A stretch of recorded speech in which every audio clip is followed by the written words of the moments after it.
ಭಾವಚಿತ್ರ ಮೆರವಣಿಗೆ ಮತ್ತು ಸುಮಾರು 58 ಕುಂಭಗಳನ್ನು ಶ್ರೀ ಗವಿಮಠದಿಂದ ಹಿಡಿದು ಬಸವೇಶ್ವರ ಸರ್ಕಲ್ವರೆಗೆ, ಅಲ್ಲಿಂದ ತಹಸೀಲ್ದಾರ್ ಸರ್ಕಲಿಂದ ಶ್ರೀ ಮಹಾಂತಾಯಿ ಕಲ್ಯಾಣ ಮಂಟಪದವರೆಗೆ ಕುಂಭಮೇಳವನ್ನು ಮಾಡ್ತಾ ಇದ್ದೀವಿ. ಜೊತೆಗೆ ಶಿವದಾಸಿಮಯ್ಯನವರ ಭಾವಚಿತ್ರವನ್ನು ನಾವು ಮೆರವಣಿಗೆ ಮಾಡ್ತೀವಿ.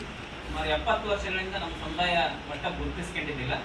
ಈಗ ಗುರುತಿಸುವಲ್ಲಿ ನಾವು ಒಂದು ಸಣ್ಣ ಪ್ರಯತ್ನ ಮಾಡ್ತಾ ಇದ್ದೀವಿ. ಅದಕ್ಕೆ ಸಂಘಟನೆ ಮಾಡಿದ್ದೀವಿ. ಈ ನಮ್ಮ ದೇಹ ಉದ್ದೇಶಗಳೇನೆಂದ್ರೆ ಸಮಾಜಮುಖಿಯಾಗಿ ಕೆಲಸ ಮಾಡೋದು, ಮಾನವತಾವಾದವನ್ನು ಎತ್ತಿ ಹಿಡಿಯೋದು ನಮ್ಮ ಉದ್ದೇಶ. ಯಾಕಂದರೆ ನಾವು ಶರಣ ಪರಂಪರೆಯಲ್ಲಿ ಬಂದವರು. ಆ ಶರಣ ಪರಂಪರೆಯನ್ನು ಮುಂದುವರಿಸಿಕೊಂಡು ಎಲ್ಲರೂ ಒಗ್ಗಟ್ಟಿಗಿಂತ ಎಲ್ಲರೂ ಒಂದಾಗಿರ್ಬೇಕನ್ನೋದು ನಮ್ಮದು ಮುಖ್ಯ ಉದ್ದೇಶ ಆಗಿದೆ. ನಮ್ಮ ಕುಲಗುರುಗಳಂತ ಪ್ರಚಾರ ಮಾಡೋದ್ರ ಜೊತೆಗೆ ಈ ಸಂಘದ ಉದ್ಘಾಟನೆ ಮಾಡ್ತೀವಿ. ಇದು ಫಸ್ಟ್ ನಾವೀಗ ಮಾಡ್ತಾ ಇರೋದು ಸಂಘದ ಉದ್ಘಾಟನೆ. ನೂತನವಾಗಿ ನಾವು ಜಿಲ್ಲಾ ಶಿಕ್ಷಕಿ ಸಮಾಜವನ್ನು ಸಂಘ ಕಟ್ಟಿದ್ದೀವಿ. ಅದರ ಉದ್ಘಾಟನೆ ಮತ್ತು ಶಿವದಾಸಿಮಯ್ಯವರ ಜಯಂತಿ ಅಂತೇಳಿ ಅವತ್ತಿನ ಈಗ ಸಂಘಟನೆ ಆಗಿದ್ರಿ.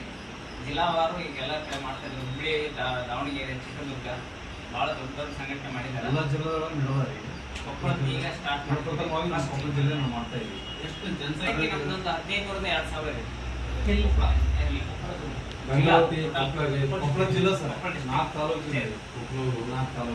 4 ತಾಲೂಕಿನ ಮನೆಗಳನ್ನೆಲ್ಲ ಸರ್ವೆ ಮಾಡಿದ್ವಿ. ಎಲ್ಲ ಸರ್ವೆ ಮಾಡಿದ್ವಿ. ಅವ್ರಿಗೆ ಅಜೀವ ಸದಸ್ಯತ್ವ ತಗೊಂಡಿದ್ದೀವಿ ಎಲ್ಲರೂ.